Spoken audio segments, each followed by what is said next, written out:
PlayKlecks. Peggy 18.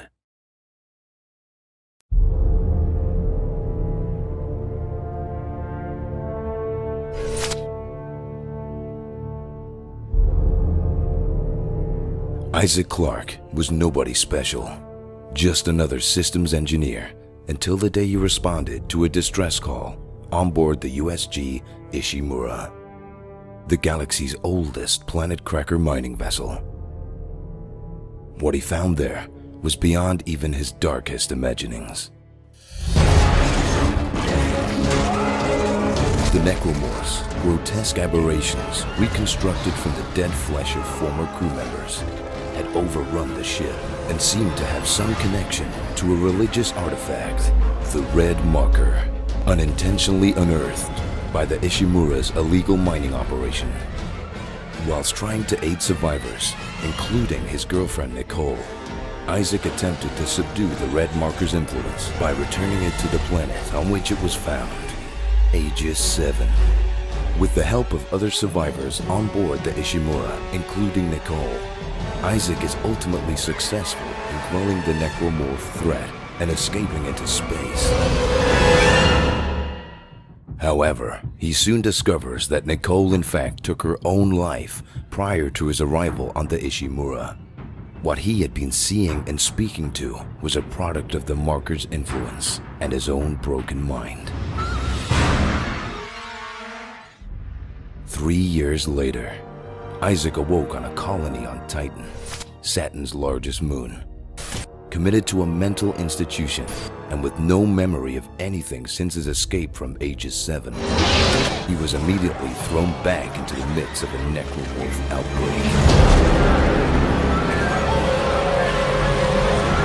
Through exploring the massive civilian station, appropriately known as the Sprawl, Isaac discovered that during his 3-year period in stasis, his knowledge of the Marker was used by EarthGov to create blueprints for more markers to be built, including one constructed right on Titan Station itself. Oh my God. I built that. Though EarthGov now want Isaac destroyed, the Unitologists want to preserve the blueprints trapped in his brain to harness the power of the Marker for themselves. Though also battling his own dementia and guilt over Nicole's grisly fate, Isaac once again managed to stop the necromorphs by destroying the so-called Site-12 Marker and Titan Station along with it. Escaping with the help of fellow survivor Ellie, their subsequent whereabouts remained a mystery until now. The Dead Space series is always focused on telling an intriguing story, going deeper than providing just a series of scares. Isaac can't overcome the necromorph scourge. He can only escape it momentarily. And even when he does escape, he is left damaged to the point where he can no longer trust his own judgment. Whilst the necromorphs consume humans, and humans consume entire planets, Isaac continues to fight his own personal demons, both mental and physical. But his part in this tale is far from over.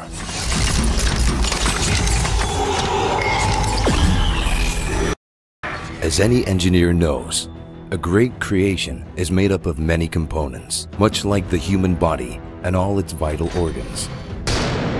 The Dead Space series relies on many elements to make Isaac Clarke's journey a compelling one. And if the story is the brains, and the gameplay its limbs, then the art direction must be at its heart. Lighting in Dead Space is almost a character in itself, alive and always reacting to Isaac's presence. Lights can direct player focus to specific objects or locations, give some small comfort in the dark, offer tactical assistance, or even provide tension through their utter unreliability. The lighting is always changing, either fading, flashing, or changing color, creating an air of instability and tension. To match the shattered scenery of Ishimura and the Sprawl, most lights seem dingy, yellowed, and decayed, rather than the bright reds and blues we've come to expect from sci-fi stories.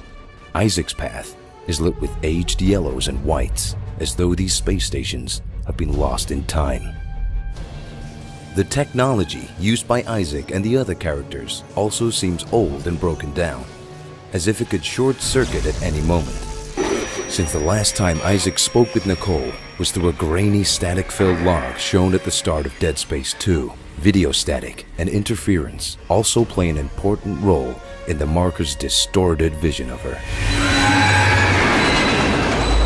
Much of the technology in Dead Space 3 takes this feeling of brokenness a step further, as a lot of it is from an expedition lost 200 years prior to the events of the series.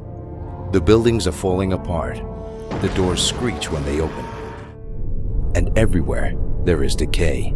Each of the locations of Dead Space, the USG Ishimura, the Sprawl, and now Tau Volantis, have their own unique design. Gothic-style architecture is prominent.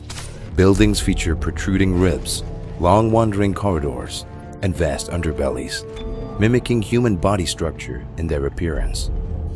But the true terror of Dead Space lies with the Necromorphs. These hideous, twisted visions of humanity exist only to kill, and yet the tiniest glimmer of the people they once were still exists in their clothes and corrupted faces. Their bodies have been bent, broken, and repurposed from dead flesh to slash, gut, and gore. From the hulking brutes to the nightmarish lurkers, each and every necromorph has been designed to terrify and horrify as they haunt dark spaces in search of victims. But thanks to lighting, location, and sound, even when the necromorphs aren't visible, their presence is felt by Isaac every step of the way. But he isn't going down without a fight. Atmosphere in the Dead Space series is key. Everything from the story to the gameplay is shaped with creating a certain kind of atmosphere in mind. Because of this, the games of Dead Space have always maintained a minimal heads-up display. All of the information the player needs is worked directly into the game environment. The player's health is displayed as part of Isaac's engineering suit. Video and audio tapes are played back through the suit's built-in technology. In short, everything the player sees, Isaac sees.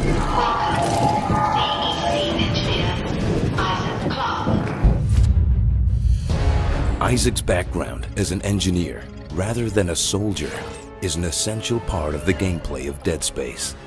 His weapons are modified mining tools that he salvages from the surrounding environment. Though weapons like the plasma cutter, line gun, and ripper are unusual, they are considerably more effective against necromorphs than conventional weapons, cutting through their flesh faster than bullets. There is only one surefire way of dispatching a necromorph: cut off their limbs. Even if it doesn't destroy them outright, it will slow them down, buying Isaac a precious few moments to regroup and reload. Tactical and strategic dismemberment demands the need to be precise under pressure. Panicking means certain death.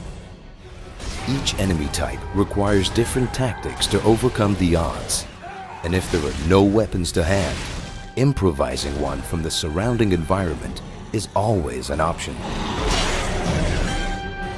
Stasis and kinesis modules are essential to survival.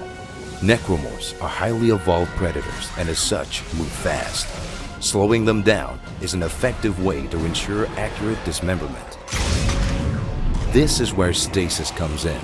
It will hold a necromorph in place long enough to allow Isaac to take it apart, piece by piece. Kinesis, on the other hand, allows traversal of otherwise dangerous environments. Isaac can lift heavy objects or even turn floating debris into a deadly weapon. Navigating zero-gravity areas also requires extreme caution. Opportunistic enemies can attack from any angle.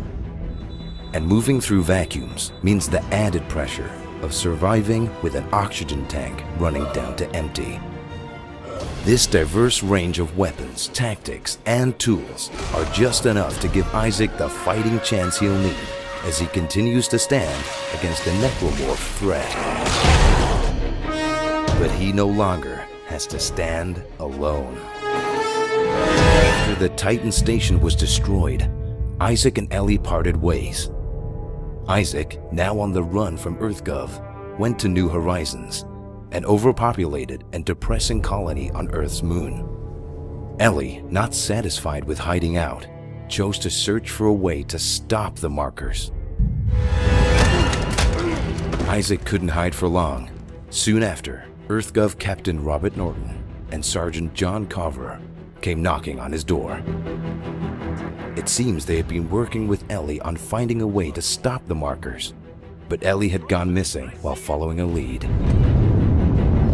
To make matters worse, a unitologist named Jacob Danik has organized his followers into an uprising that threatens to topple the government and unleash markers across all occupied space.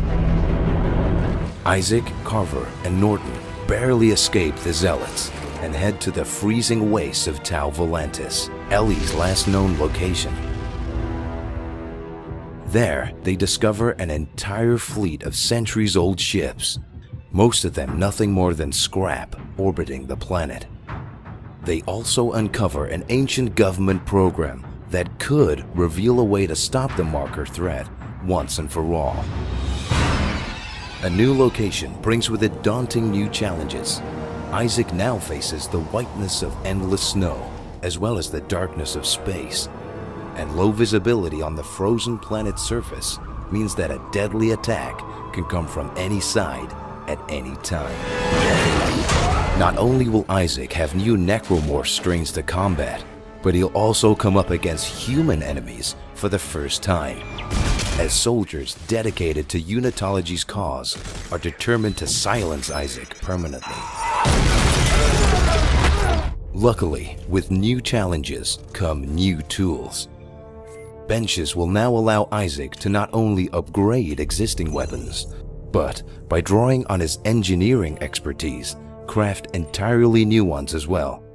There are literally thousands of options, with the ability to customize both primary and secondary fire.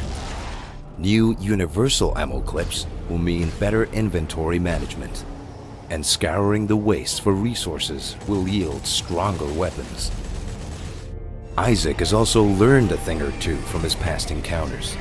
After surviving 2 necromorph infestations and conquering his inner demons, he's become more proficient in combat and can now crouch and roll away from danger, and use a new intuitive adaptive cover system to use the environment to his advantage. With Isaac pushing himself to the limit of human endurance in harsh climates, and with fresh snowfall bringing fresh scares, misery has never craved company quite so badly. For the first time, Isaac doesn't have to face his fears alone. A new co-op mode introduces John Carver, an EarthGov sergeant who experiences a necromorph outbreak firsthand and tragically loses his wife and child. Riddled with guilt and seeking redemption, his path crosses with Isaac, and the two join together to combat enemies, both real and imagined. As Carver struggles with the effects of the marker, he begins to hallucinate, and only Isaac can pull him back from the brink. Hey Carver, whatever you're seeing, it's not real, man! With Carver's military prowess and Clark's experience with the necromorph plague, they undoubtedly stand a better chance of survival. Although co-op allows players to expand on the Dead Space lore and offers additional side quests and missions, it isn't essential to completing Isaac's story. He may have new company to share the burden, new weapons to craft, and new ground to cover, but ultimately, it's up to Isaac to uncover the secrets of the markers and halt the spread of terror once and for all. It's time to face your fear and take down the terror.